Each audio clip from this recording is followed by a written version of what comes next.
And there is Steve Edwards, and he's got a little bit of Come Along Coffee there for you too. And if you're interested as to why he's holding the Come Along Coffee, well, you're going to want to tune in because it's going to get good. And you know what? It's always good. We're always hanging out here on Wednesdays talking about mules, donkeys, life on the ranch, talking about the weather, talking about friends, community, clinics, all that good stuff. And today's no exception. I'll tell you what, I do have a little bit of bad news. Today is February 9th, 2022, and it's the last February 9th, 2022 y'all are ever going to get. So I say we should make it a good one. Steve, you think we should make it a good one? Yeah, it shouldn't be hard to do. It's our choice. That's right. I like that right there. That's the attitude that we want. So like I said, my name is Dave. This is Steve Edwards. Every Wednesday we do get together, talk about mules and donkeys for one very important reason, to help you get out, interact with your animal, and enjoy the success and enjoy the results of working with equine, whether that's riding, driving, packing, just having a buddy to care for and share life with, and watch the sunrise and sundown. Like whatever it is for you, we want to help you get there. And the last thing we want is you to feel frustrated with your mule or your donkey. And that's something that happens to a lot of folks. And if you're ready to give up on your mule, just know there's a lot of folks who have thought the exact same thing. One of the questions that we get here at the Queen Valley Mule Ranch pretty often is, Steve, can I hire you to come and train my animal? I want a well-trained animal. Can you come and do it? And what we tell you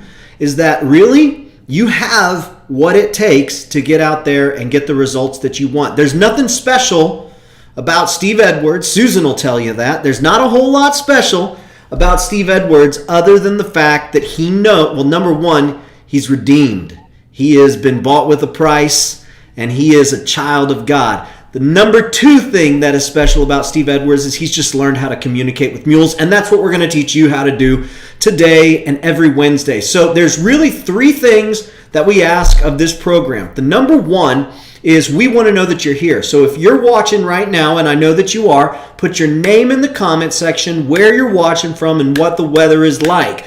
I saw a quote on YouTube, a comment about 6 or 7 months ago, someone saying, man, I wish they wouldn't do that. Just get into answering. And I was like, you know what? That's what the fast forward button's there for, buddy. If you don't want to watch us say hello to our friends, fine by me. Just click the fast forward. But by golly, we're going to say hello to you, and I hope that you'll say hello to us first so that we know that you're here. So your name, where you're watching from, and what the weather's like. The second thing is that you ask any and every mule or donkey question that you got. Steve, which questions are off limits?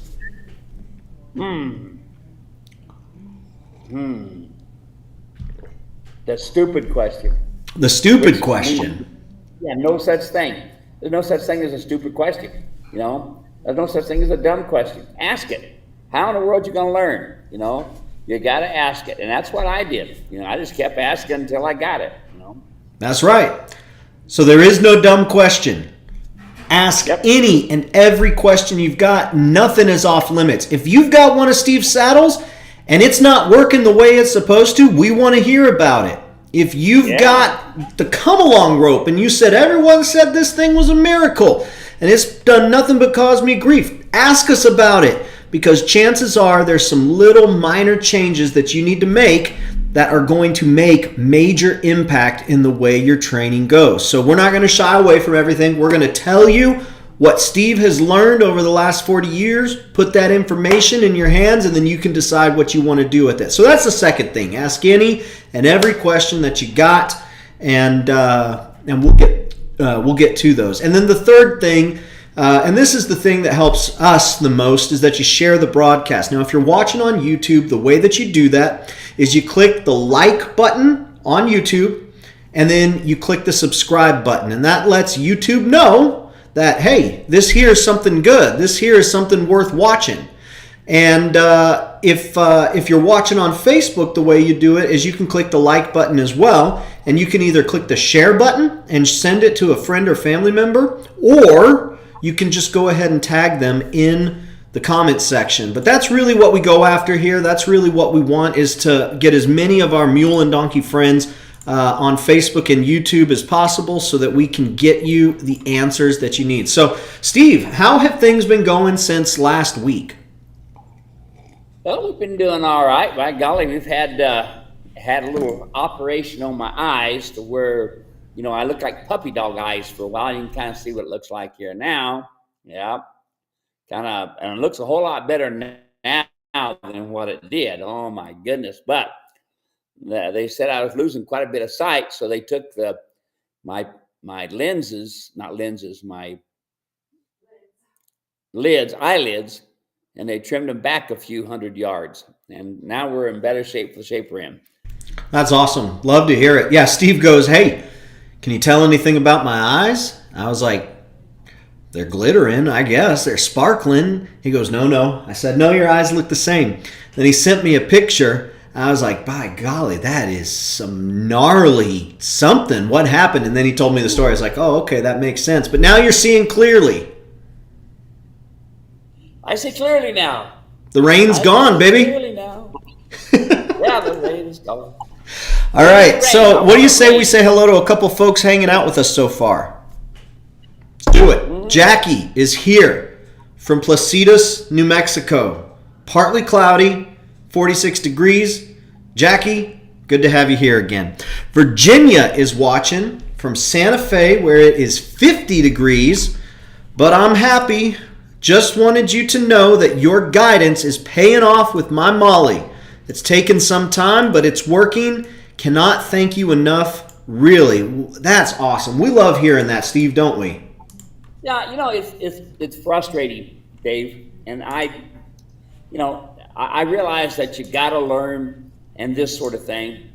But I have people constantly calling me saying they sent their mule to a trainer or they went to some clinic and now, doggone it, they're having problems. Or they bought this broke mule, supposed to have been well trained, and now they're having problems, And we tell you, don't give up on them. It'll just keep going to the next person.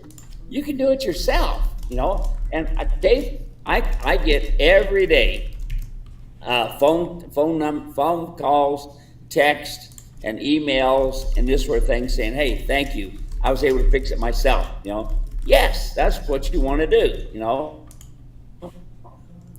You take the time to do it, folks. It's not that difficult, I had a guy call me today. He's 78 years old, Dave. 78. He was worried about this mule running off on him. He run off on him because he got into a bunch of wild hogs there in Texas. Well, all right, it's given, folks. You get a bunch of hogs running around you. You can't expect that mule to stand still. They're running between your legs and everything else. They're going to move around some.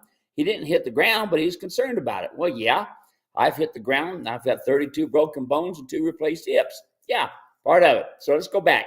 Folks, you can't use a bit that goes on the nose, the mouth, underneath the chin, and behind the pole. That is way too much pressure on these mules, and mules will sell you out. And we've got a video on Dave on bits and stuff, and I talk about that and show that. But basically, folks, stick with the come-along hitch. What you have on the ground is what you're going to have on a saddle. If that mule sells you out on the ground, hey, you're already on the ground. Yeah, you didn't hit the ground. You already got 2 feet on the ground. Spend the time with the come-along hitch. Don't waste your time with the halter. Don't waste your time with a halter. You should use the halter minimally. Barely think about it. That mule should have so much respect for the pressure on him using the come-along hitch that he doesn't want to move. Why is that? The mule has a very sensitive nose. They care more about their nose than do their mouth. That's why I tell you, don't buy these expensive bits, and man, are they pricey, that goes on the nose and the mouth underneath the chin. No, folks, if the bit goes on the nose, do not put it on your mule's nose. Don't put it on their head. You're going to have a problem. I call it the runaway bit. Okay? The next thing is, don't do lateral flexions, bending the head around the left or right. Don't do that. Okay? All that's going to do is teach that mule to run through his shoulder that much easier. Teach your mule. how to side pass, turn on the forehand, turn on the hindquarters on the ground, and backing up on the ground. Listen, I can tell you that back in 2006 and 2016, I was in Brazil, and I went to with a lot of the other trainers that the top trainers in the world were invited to Brazil for international equus. Can you imagine that? A mule trainer. Anyway, we go there to this beautiful barn where they were training horses. And they had these little bitty saddles. They call them English saddles. You know, they just ain't but this big. And they're riding these things. And there were Andalusians. This was the largest Andalusian farm in Brazil. Anyway, hey, who wants to come down here and ride this horse? So I was, I'm going to get a chance to ride that horse, you know. So I went down, I put my seat in this little tiny saddle, and I rode it. And I couldn't believe what that horse did. Side pass, turn on the forehand, just move off of my legs, just smooth as can be. Now you got to remember, when you're riding dressage, you ride with both hands, you're very erect, and it's the ultimate of riding when it comes down to precision. The next thing that's right next to it, of course, is reining. Yes, reining is good. So let's go back. I was riding this horse. And I said to him, I said, man, how long you all been training this horse? He's getting ready to go to the world championships. They said, you're the 10th person that's ever been on that mule, on that horse. The 10th ride. So it was the 10th ride. They did all of their work, side pass, turn on the forehand, turn on the hindquarters on the ground. Yeah. There we are, Dave. Very good. Hey, I had a quick question. Who is it that sings the song that appears in a lot of your videos, the Heading for the Ranch? Is it Joe Bayer? Joe Bayer, yep. He passed away several years ago, didn't he? Yes, sir, he did. Yeah. I had somebody on YouTube who really enjoyed it. I'll try and find a link to send over to him so he can check it out. We got some more friends hanging out with us right now on Facebook and YouTube. Vicky's watching from Queen Creek. It's too warm for February. Yeah, and you know, when it's warm in February, you know what it means for July. It's coming for us, Vicky. It is coming for us. Tony's watching from Port Angeles, Washington, cloudy and 52. Jim is watching from Colorado Springs, clear and warm. Ashley is watching from Minnesota, where it is cold and snowy. Send it our way, Ashley. Bucky is watching from Devour, California, 70 degrees and sunny. Windy Santa Ana's.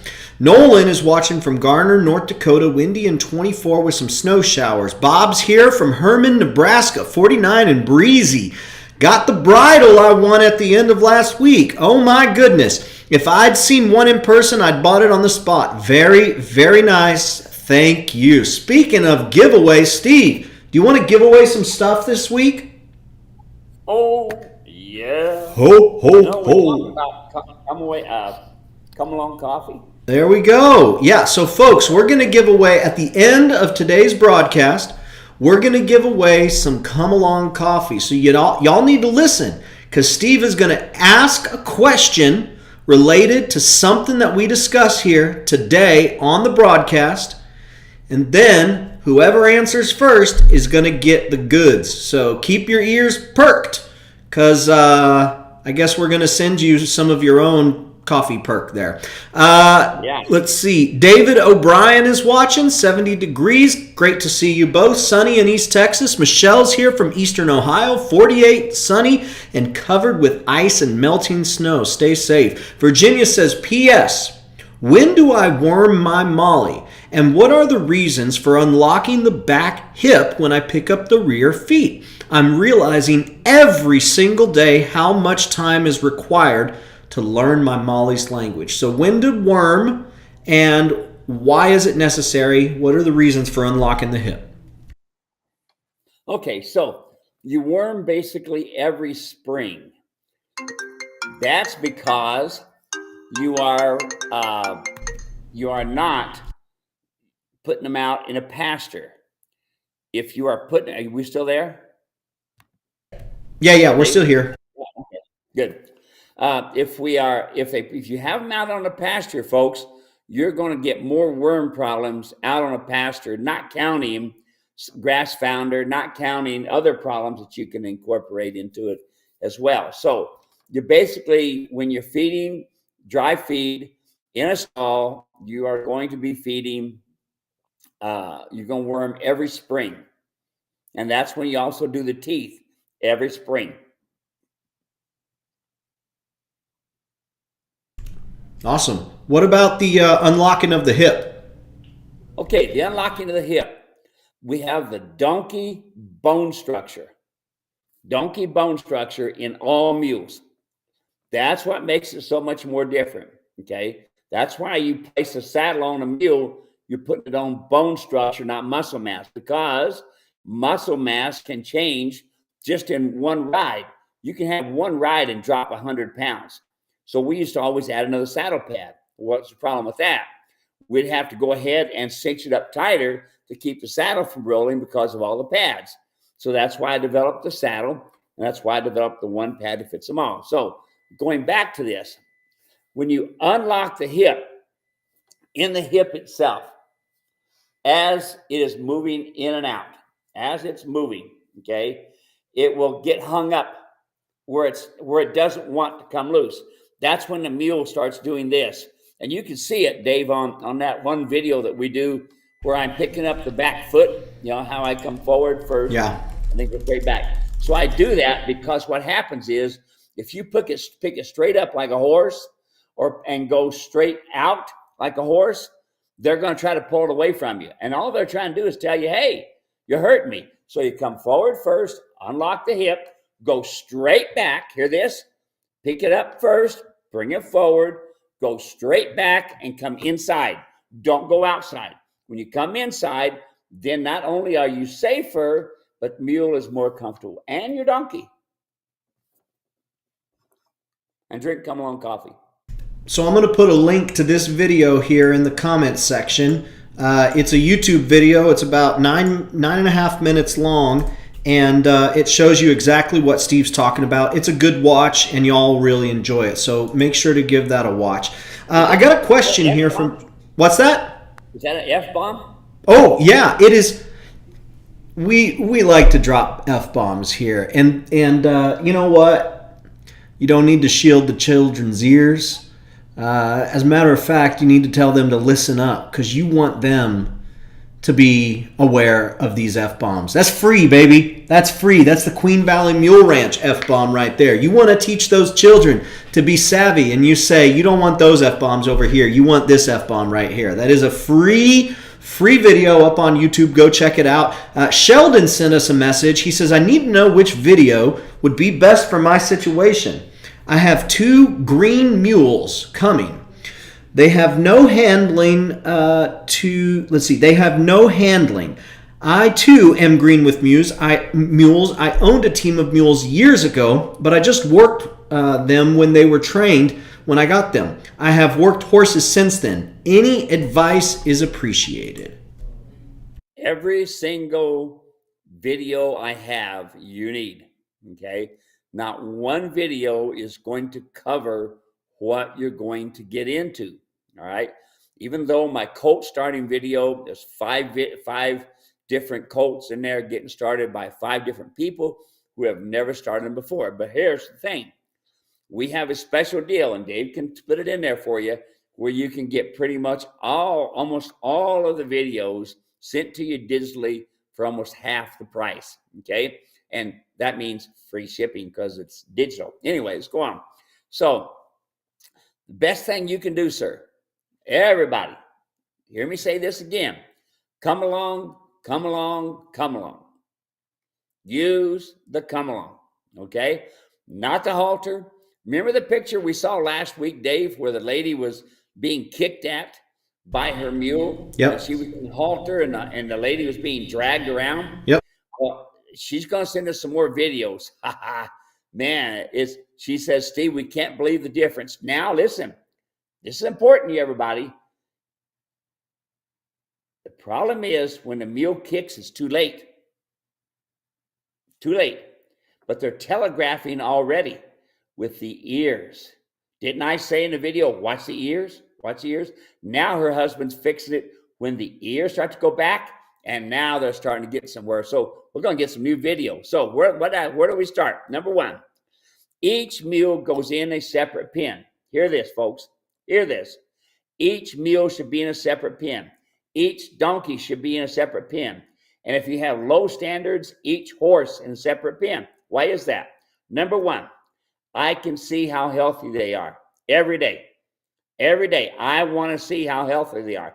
Listen, folks, they can drop off in their health in just a matter of minutes, just like you and I can. Matter of fact, our good buddy Dave Pingali, who has this awesome coffee, okay, this come on coffee. His mule just passed away. And if you didn't have it in a small stall and keep track of the things, oh my goodness, you know. But anyway, I hate to say this, folks, but the mule ended up dying of cancer. And it's tough on you. I mean, it's tough. So let's go back. Okay, Steve, how do we keep track of their health? Okay, look when you put water in there, how much water are they drinking each day?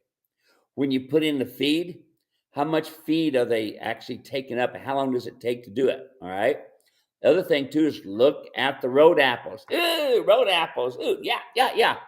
I had a guy send me a picture the other day of his colt, and it looked like the scours of a calf. So it looked like more like a cow pie than anything else, okay? Pancake, if you want to say that. Anyway, let's go on. When he saw that, how it wasn't a nice round road apple and it had been, he sent me a picture. Hey, Steve, what do you think the problem is? You know, so I gave him some advice. He contacted his veterinarian, and everything's good. Folks, keep an eye on those road apples, the color of them, how shiny they are, you know, and this sort of thing. Also, when they urinate, you know, doesn't hurt to watch, especially when you're out on the trail, folks. When you're out on the trail, if they're urinating, what color is it? Just like you don't want it a bright yellow, you want it a bright white, clear, okay? So that's basically it in a nutshell, okay? Each mule in a separate stall. The next thing is each mule gets trained on about 4 to 6 hours a week. Now, training is not riding. Now, you can ride and train, okay? But once you have your foundation done, 3, 6, 9, 12, once the foundation is in place, by the time you do the 12th one, now you can take and start doing other things that are training related, but yet you can go have fun and go ride. So 3, 6, 9, 12. After that, that's the foundation. After 12, just like foundation, just like Jesus is 12. So let's go on. Now that we got our 12 in, now we can do other things. So that's what you're going to have to do, partner. All the videos are right there, super price on them. Plus, what do we have, Dave? Like 450 free videos from YouTube?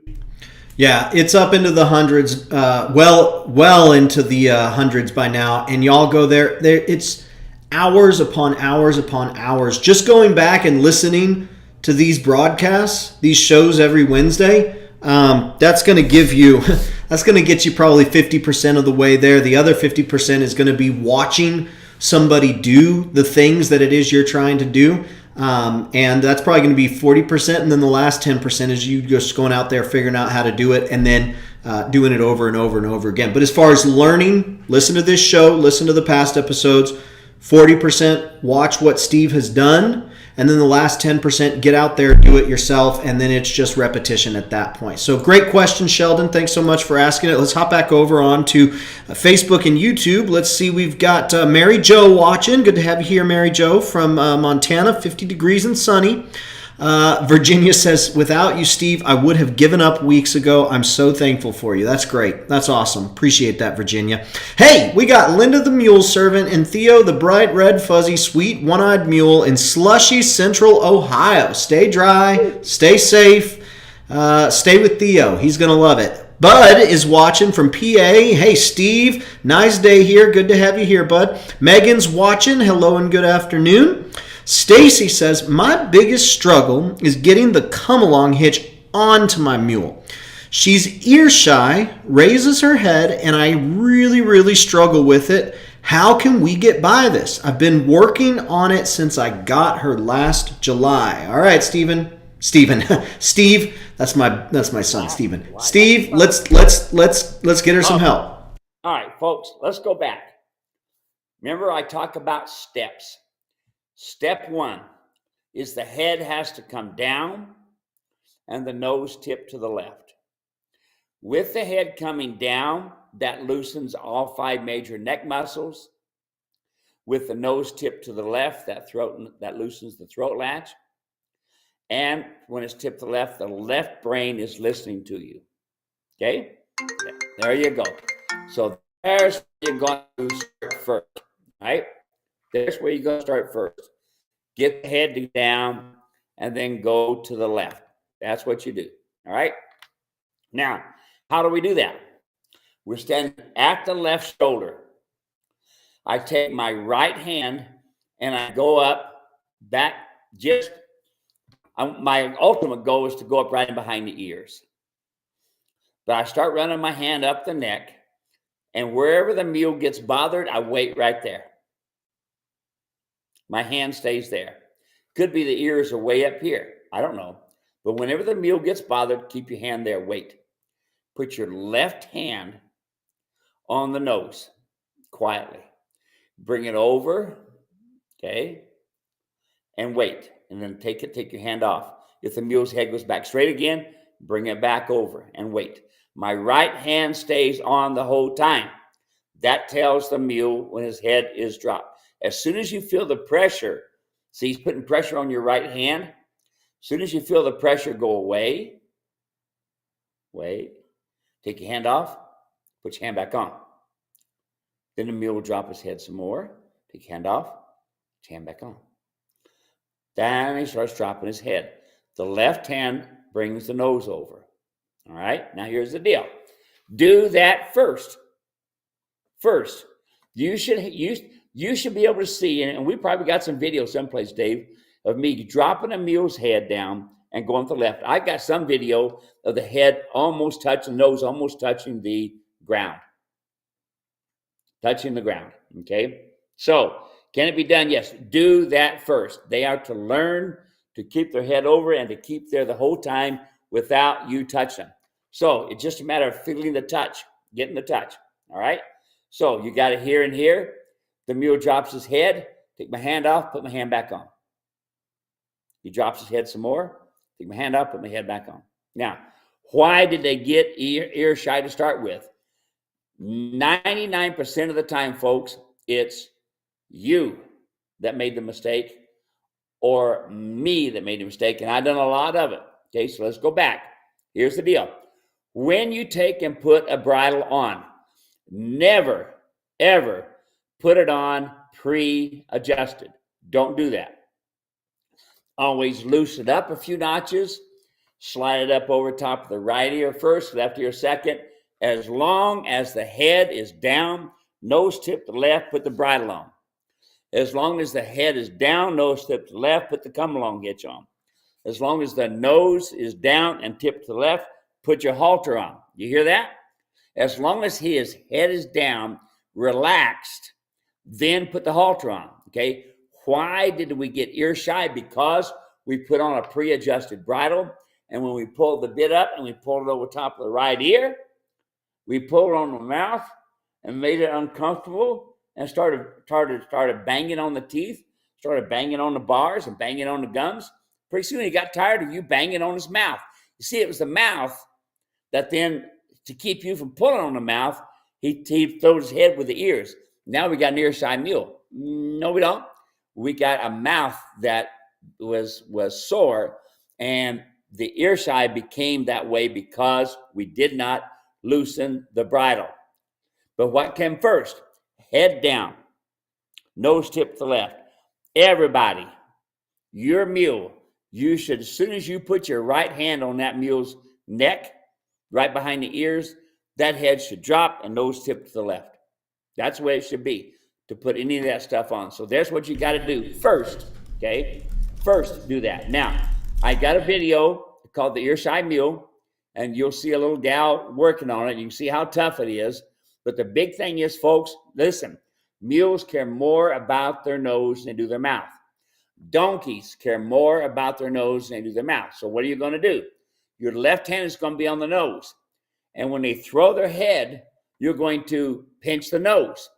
That's going to tell the mule, the donkey, don't throw your head. It's going to be uncomfortable. So my left hand on the nose, I run my hand up, They go to throw their head. I pinch the nose. I come back up again. They go to throw their head. I pinch the nose. Pretty soon, I'm going over the ears. Watch the video. You'll see it. But first thing we got to do, folks, drop the head, nose goes to the left. Very good. Thank you for that question there, Stacy. Appreciate it. Bring them. You got questions, bring them. Dan's watching. He says he was talking about he's mentioned about what we were talking about earlier. Same thing with canine training. Most people let their dogs train them. It's all about consistency and being the one in charge. Most people give up and the animal trains them. I was a canine handler for 6 years. Yeah, that's good insights there, Dan. Thank you. Mary is watching. Camping in Naples, Florida. Perfect riding weather, 70 degrees and partly cloudy, and making sure to tune in to Steve Edwards, Queen Valley Mule Ranch on Wednesdays, even while she's camping. I love it. Dan is watching from western Montana, 39 degrees. Megan is watching from Idaho, 42 degrees and melting snow. David Pengelly just got here. Pretty day in Manchester, Georgia today. Good to have you here, David.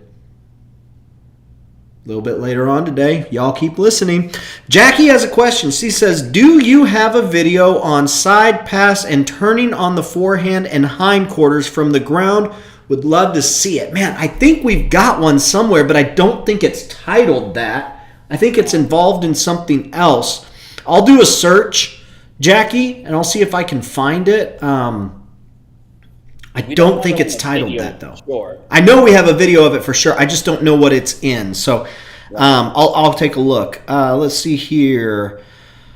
Linda says, I never really understood unlocking the hip because Theo just hands you his foot. She's got her. That is sweet Theo right there. Yeah, let's see here. Lamar is here hanging out. Hey, guys. Windy again, 28 miles an hour. Help me with leg pressure steering. Should I put the spur in my mule when using leg pressure? Leg pressure steering, I think. Steering, yeah. So it's folks, it's ask, tell, demand. So you're going to ask with your calf, tell with your side of your stirrup, and then demand with your spur. Just like the coffee. Ask, tell, demand. This is tell. Say. So the tail is the stirrup. Ask with your calf, tail with the side of your stirrup, demand with a spur. Ask, tail, demand. Okay. Now, it's really important that you get to where you barely pick up on your leg and you get response. Okay. That takes time because here's the problem. Most of your saddles are the stirrup isn't quite in the place where it needs to be for a mule. So you'll have to give that a try and work with it, but you can get it. Now, we've also got the video, what's it called? Basic equitation, to where we give you some good foundational things. Yeah, all the videos are great. One of the things, they're filmed live. They're filmed with real people. These aren't set up or staged videos. Some of them are from 10 years ago, and it was just a great teachable opportunity. So we filmed it. Some of them are from earlier than that. A lot of them are from more recent years. And so all those videos are great, and they're going to help you out a lot. Jim says, Steve, I wanted you to know we lost your friend Bo with the Shriners Mule Train Colorado Springs. Was Bo one of your mules, Steve? No, Bo was a mule rider. He was a Shriner. Did Bo pass away? Sounds like it. We lost your friend Bo. Golly. We go. He was in the special forces and teaching the Contras. Wow. Was it COVID? Yeah. Hey, Jim, do me a favor. Would you reach out to Steve at muleranch.com, and just give him whatever information you had. I know he'll appreciate that. Thank you, Jim. Let's see here. Carla is watching. 10 degrees Celsius and melting and making ice. Celsius, you know what that means? Hey, we've gone international. Carla's watching from British Columbia. International for the first time today. You know what, Carla? Here's to you. Yeah. There we go. Jerry is watching from Indiana. Let's see here. Lamar says, Dave, what is 3, 6, 9, 12 hours or turns or time frame? So I'll answer this one, Steve. You just go ahead and sit back. 3, 6, 9, 12. So what you want to do is when you're doing just about any type of training, you're training, anything that Steve was talking about, just about anything. You want to first start with 3. You want to get 3 good ones in a row. And after you get 3 good ones in a row, you stop. And then you do the other side. And you get 3 good ones in a row on the other side, and then you stop, and you're done for the day. Now, are you done for the day overall or just on that thing, Steve? No, just on that particular process that you're trying to teach. Okay. What you're doing here is building a foundation, okay? And where people run into, Dave, is they don't know where to stop. So they say, okay, I'm going to do 15 minutes of this. No. The mule may have done it the first 3 minutes, as long as they do it correctly. So it's 3 around, nice and quiet to the right, 3 around, nice and quiet to the left, and we're done for the day. Okay. Now, can we go do something else? Some other type of training? Yes. And you can go over there and do 3s of that. Okay. 3, 6, 9, 12. The idea of 3, 6, 9, 12 is to build a foundation. That's the place you can step off from.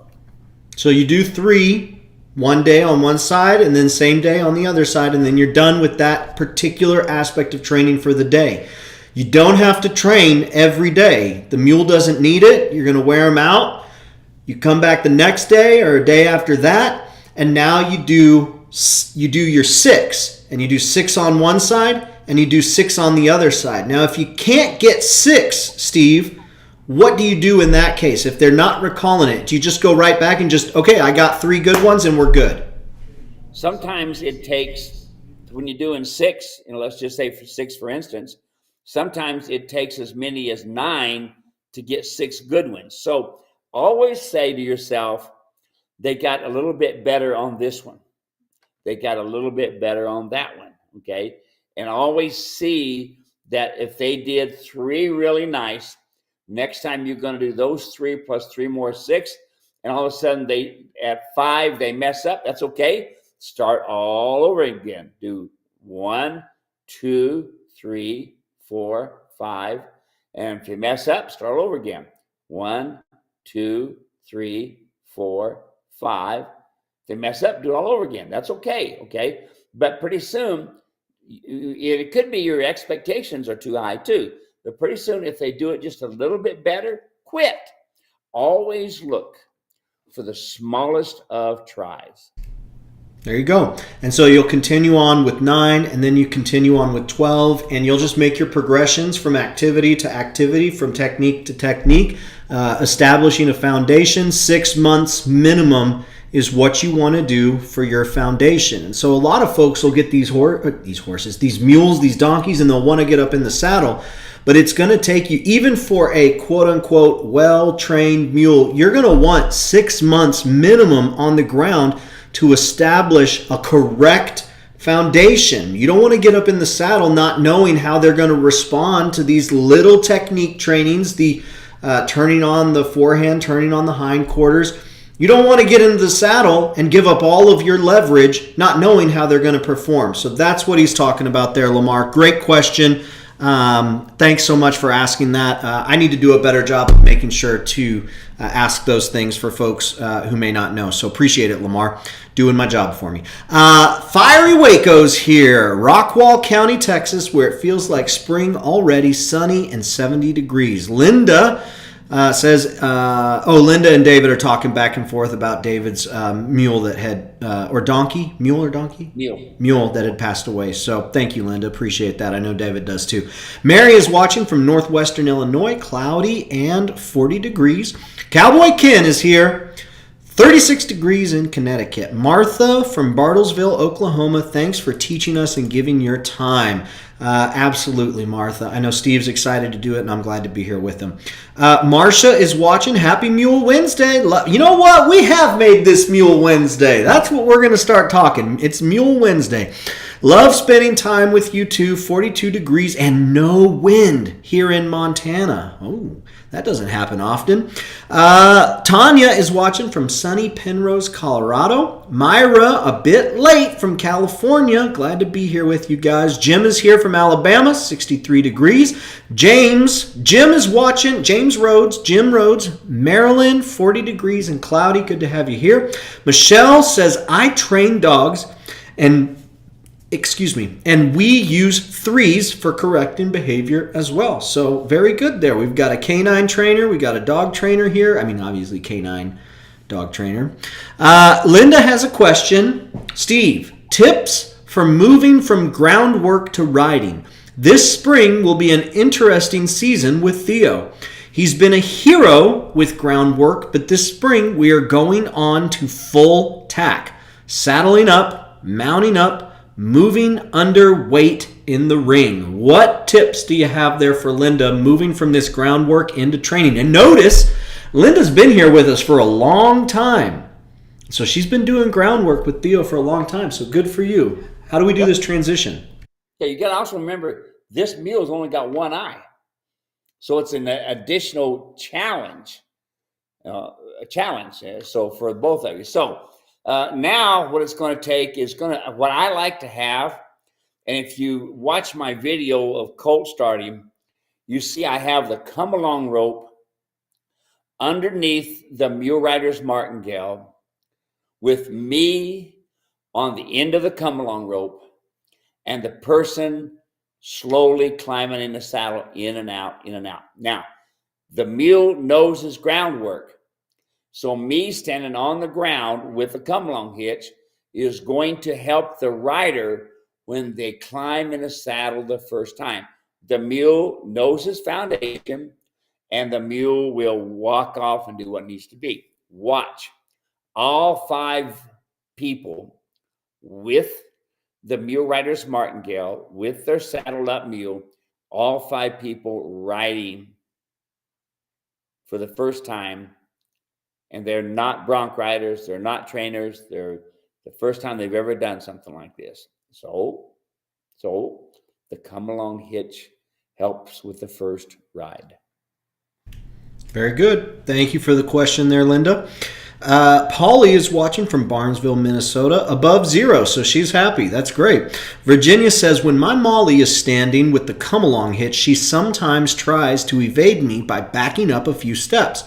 Should I bump her and bring her forward and start over on the ground tying? Thank you. Yes, you can bump her and make it difficult. She wants to back up. It's okay if you do. It's going to be making it difficult. Bump, bump, bump, and increase the intensity if you have to. You may also want to step to the left or to the right, and that way that will move her shoulders over to the right or left, okay? And then you can disengage the shoulder and you can go at it again. But if she's going straight away from you, sometimes it's quite difficult. So you want to disengage your shoulders by going off to the left or to the right, and then bump, bump, bump again to get her to stop. Very good. All right, hopping back over into some messages that we received this last week. Norman sent a message, says, my mule is starting to chase my sheep in the pasture.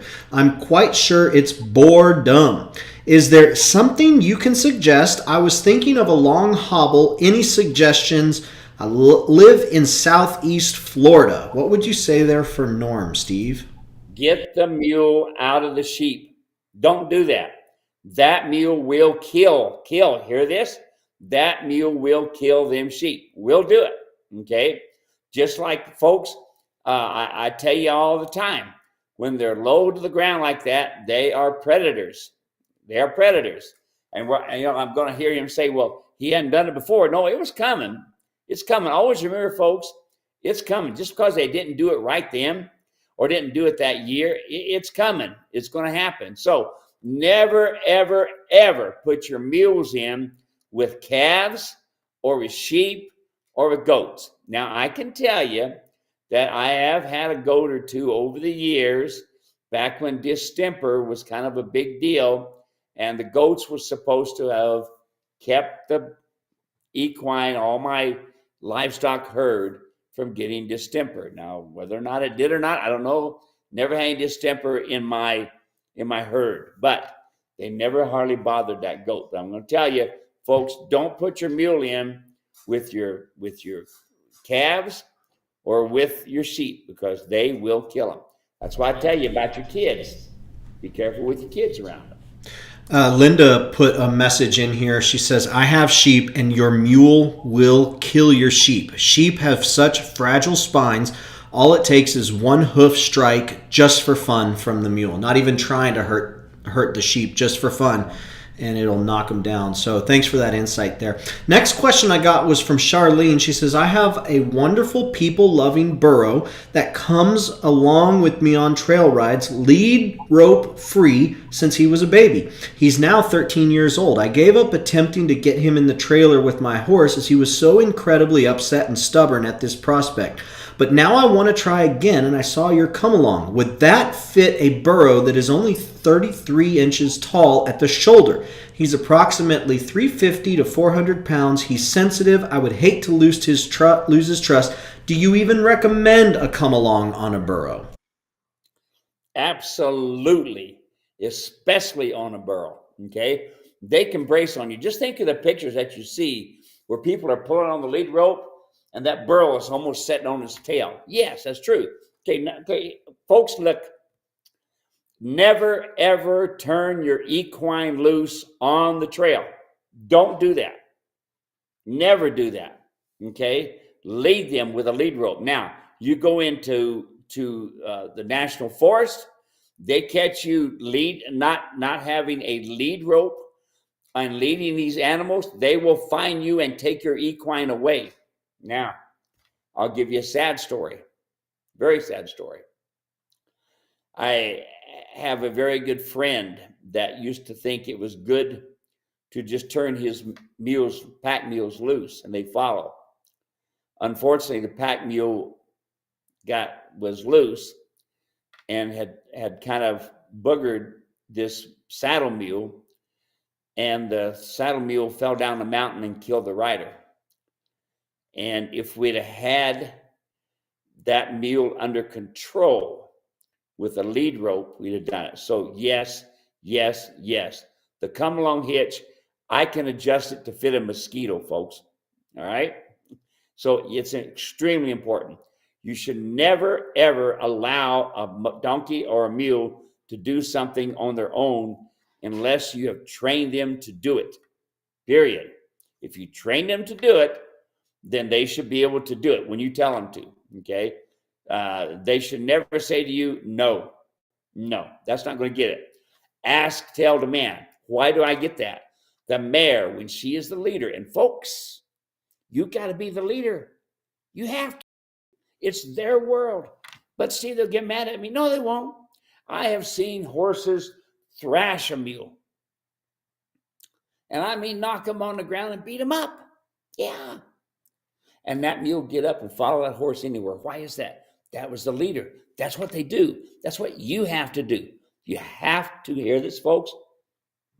I know you don't want to hear this word. You have to make them uncomfortable.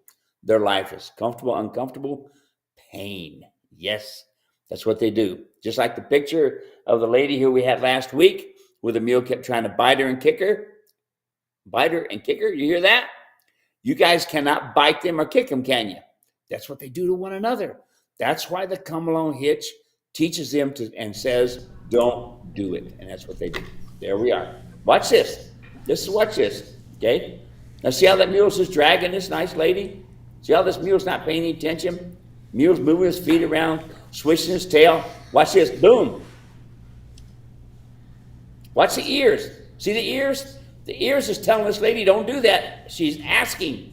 And then she's swishing her tail along with pinning her ears. She's asking, now she's telling, now she's demanding by kicking. Hear that? Ask, tell, demand.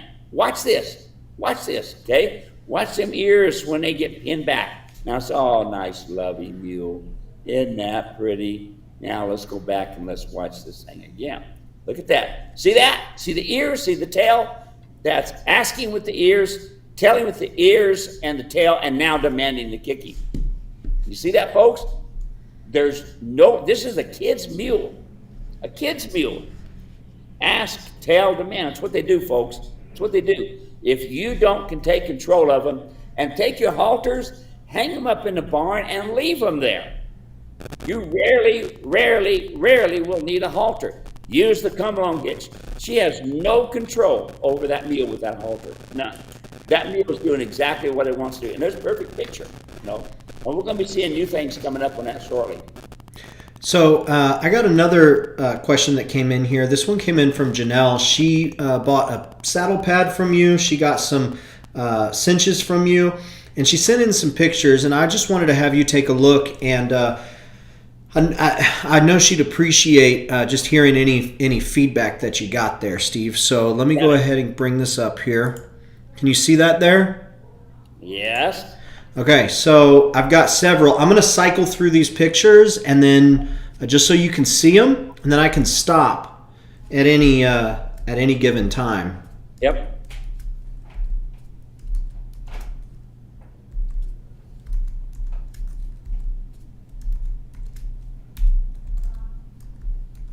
Okay, so number one, we see with the saddle, the back cinch is not a latigo. The back cinch is very narrow. That saddle, that type of thing right there is designed for a horse, not a mule, okay?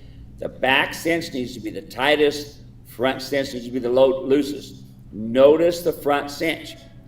The front cinch is up underneath the leg, okay? Now right there, she did it different in that she rigged it from the back D-ring and it still didn't bring it back, okay? That's because look at the D-ring in the front. Notice how it's even with the pommel, okay? That's called a full rigging plate. The next one is 7/8, okay? 7/8 rigging plate. The front cinch and the back cinch must be hobbled together. The back cinch needs to be the tightest. Notice how the front cinch is the tightest. Notice the hair around it. Look on each side. Look at there. So the front cinch is too tight. The back cinch is incorrect because it is not a latigo. It's not a tie strap, folks. Notice it is a billet. Billets do not center a saddle correctly. Notice where the buckle is on the lower half. Now we turn the mule around to look at the right-hand side. Okay, notice how the buckle is really high. And notice now, go back to the left-hand side. Notice how it's too low. So what's it doing? It's not balanced, it's not even, folks. It's imperative it is even. And when you use a double rigging plate like that, which I used to do on my saddles, I used to use it, but people do not understand how it needs to be used. So let's go back around to the right-hand side a minute. Well, that's the left-hand side. Yeah, there's the left-hand side. Notice it's in the front D-ring, okay? Now here's the right-hand side. Notice it's in the front D-ring. There we go. Now let's look at the other one. Now notice how it's in the back D-ring. So the big problem that we got is the mule does not have a rear back cinch correctly. He's got billets, which is horse, not mule. Notice there's no breeching. Very, very important, folks. You do not ride a mule without a breeching. No breeching, no ride a mule, okay? Because if you notice, this saddle is clear up underneath the front leg. Even if she puts it back on the D-ring in the back, it's still back up on the front leg. Now, do you see that? Okay, go back to the left there and you can see. Now it's at an angle. So what's it doing? It's pulling the saddle forward. Do you see that? When it's pulling, so it's going to pull the saddle forward. So if you don't have a breeching, if you don't have the rear cinch correct, the rear cinch is really important. Throw away them billets, folks. This is not a horse. This is a mule. It's imperative the rear cinch be wide as the front cinch. It's imperative you use nylon latigos on each side, okay? Not the billets, okay? Now, why did I say nylon? Because number one, nylon, when it gets wet, it doesn't bind. You take leather, when it gets wet, it binds up. So what's that do? It teaches your mule to blow air into his lungs. It teaches your mule a bad habit of when it blows air in his lungs to protect himself. Not his fault, it's my fault because I didn't do it right. So we use leather. We're on cowboy, we're going to use leather. Don't use leather. Use nylon. You don't have leather in your seat belts. That's for safety, okay? But use nylon and cinch it up. Now let's go back to the right side. Look where the D-ring is on the left side. Now we'll go back on the right-hand side. Notice where the D-ring is. It's way down low on that cinch. So the cinches are not balanced and even. It's imperative, folks. Imperative. Your cinches, front and back, are even on each side. It's imperative you ride with a breeching. So, does she have any questions? So her question was, well, her comment rather. I'm new to mules, having horses most of my life, and planning for retirement and build our home in a very remote, tough territory. I've done some homework. Thank you for your great articles and videos. I just bought my first mule. Intend to get a been there, done that one. Nope.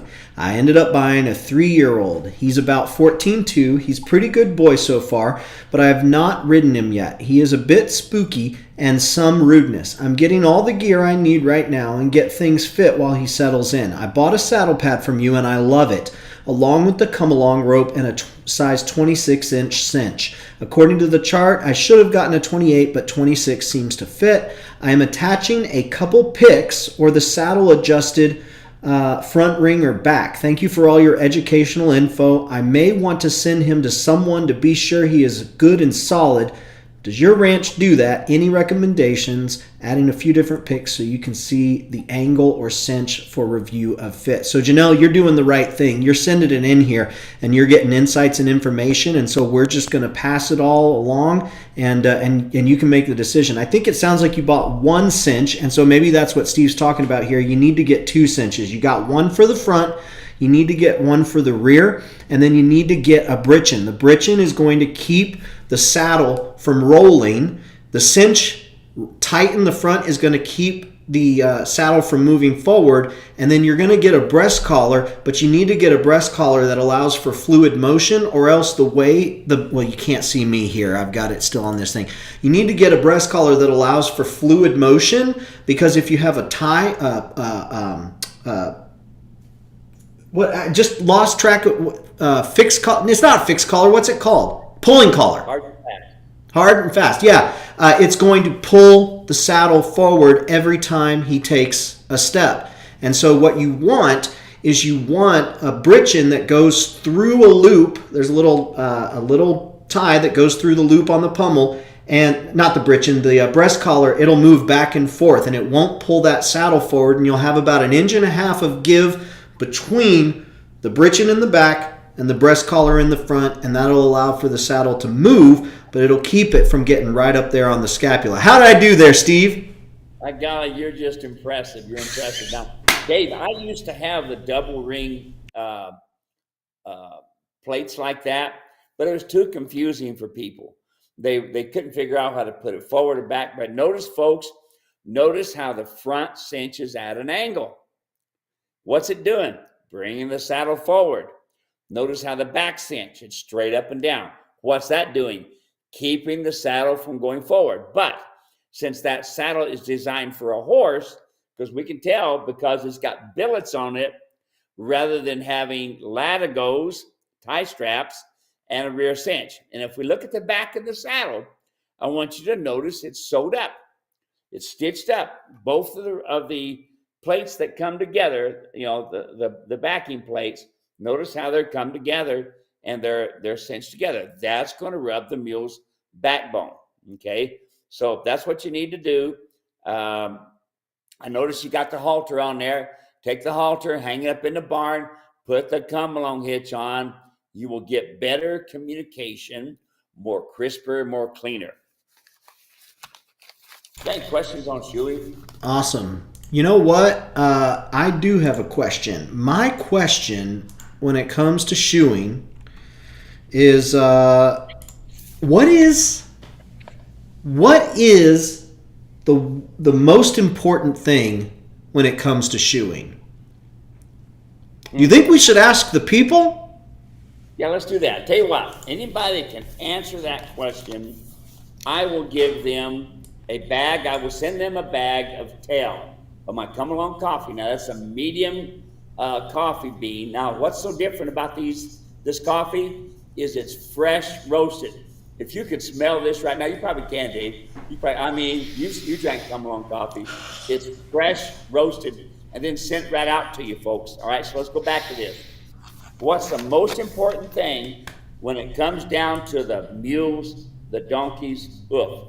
So the way this works, folk, is I got a list of all the comments coming in here. It may look different on your screen, but it's on my screen. Whoever answers it perfectly first gets it. So we'll give it a couple seconds here. Make sure we got enough answers that someone's going to get the right one. Most important part of the mule's foot.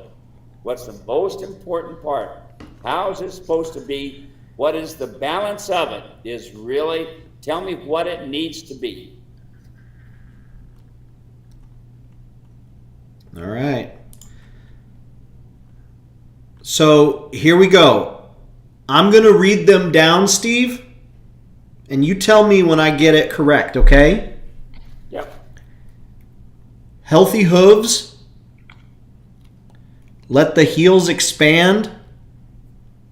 Only 4 nails per. Don't take the heel down. Balance. Ah! Ding, ding, ding, ding, ding, ding, ding, ding, ding. We got a winner. That's from Roger Bastion.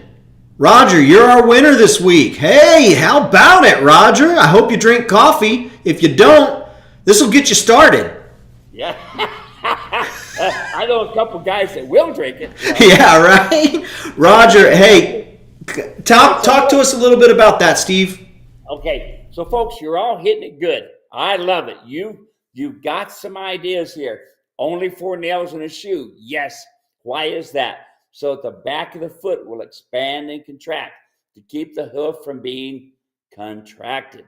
When it's balanced, even, okay, and it's setting correctly, what's the balance? To the shoulder. You look at the shoulder, the angle of the shoulder should be the angle of the hoof. Hear that? That way it's not rolled too much or too far forward. Look at the angle of the breast, of the chest, of the shoulder. Should be the same as the angle of your foot. Now, then it needs to be balanced. So I don't want to see the foot to be like this, to be like that, to be turned out, to be turned in. It should be balanced. Now, when do we start this?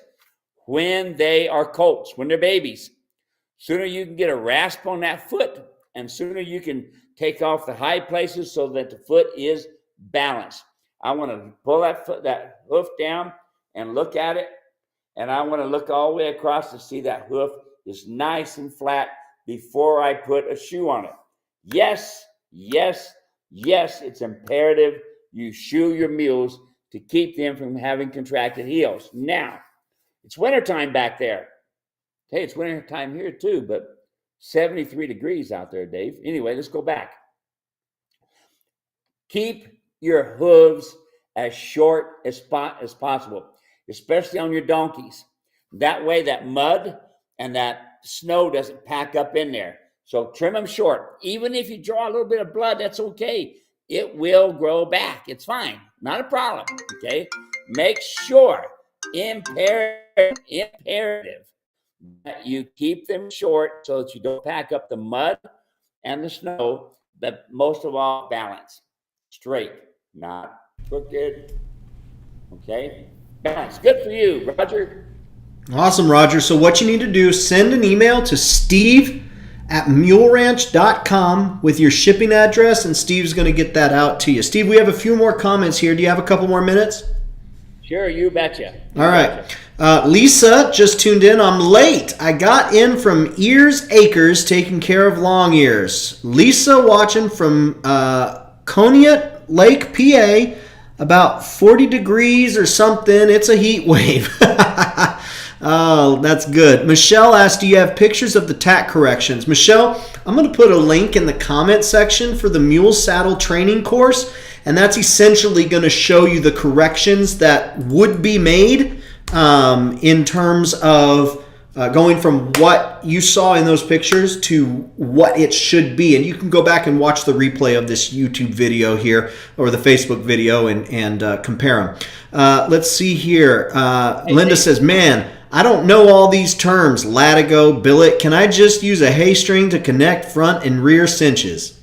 Yes, you can. You betcha. Or, and which is what I used to do in my videos. Now notice, Dave, if she would have had my saddle, she would have got a video that says, do it like this. Here are the steps. I'm the only one that sent you a video, folks. I send you a video so that your mistakes will be minimal. Minimal, okay? Will you still make a mistake? Yeah. But what do? I tell you, call me. Call me. If you got a problem, or if you want me to say, hey, Steve, that looks good. I mean, hey, Mule Rider, it looks good. Or make this adjustment or that adjustment. I've got the video, but you also got me, and I'm going to help you out. Let's see here. Steve says, or Lisa says, Steve, I love the halter that came with the ground training kit. It addressed a lot easier than any other I've ever used, and I've used plenty. Thanks. Love to hear that, Lisa. Thank you. Linda says, just my 2 cents.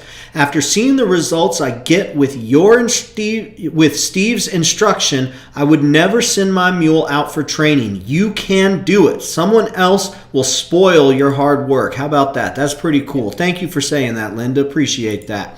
Let's see, cruising along. Let's see if we got everybody here. I think everyone's saying congrats to Roger. That's it, Steve. We got through all of them. Hot dog. Hey, we did. Hey, Dave Pingali, thanks for the awesome coffee. Yes, sir. Notice, Dave, I'm only showing one, because the other one I started drinking. Yeah, I couldn't wait to open it up, Dave. Hey, David Pingali, guess what? Dave, my buddy Dave here, he needs some coffee. He's out. Oh, yeah. Let's get that. Let's get that coffee going. Folks, y'all can get your own come-along coffee. David Pingali brews it for us, and it comes directly to you. So I just put a link in the comment section if you'd like to try some out. David's awesome. Very, very generous man. Loves his animals. Hate that he had to put his mule down, but sometimes you got to make a tough decision for the animal. And so so grateful that David is here with us, that we get to share life with him, and y'all can support him by going to this link right here. Get yourself some Come Along coffee. He'll get it sent out to you, and you're going to love it. Steve, that's all we got for today. Anything else you want to say before we're done? No, that'll do it. Listen, folks, this is fresh roasted. Fresh. So don't have to worry about it being 10 days old or 30 days old. This is fresh, and you're going to get it fresh. Fresh. You know what I need to do? I need to get a little like I need to get like a little sound effect that's like the sound you make when you open something fresh, because all I have right now is maybe we should play that, or this one right here, or There you go. Every here's what we're gonna do. Every time we say fresh,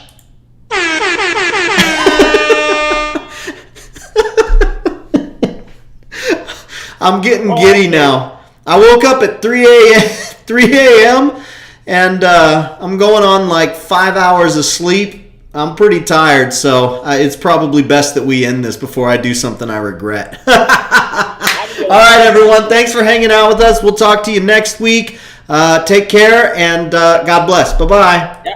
Roger, send me your info so I can send you the coffee. Steve at muleranch.com, Roger. Thank you.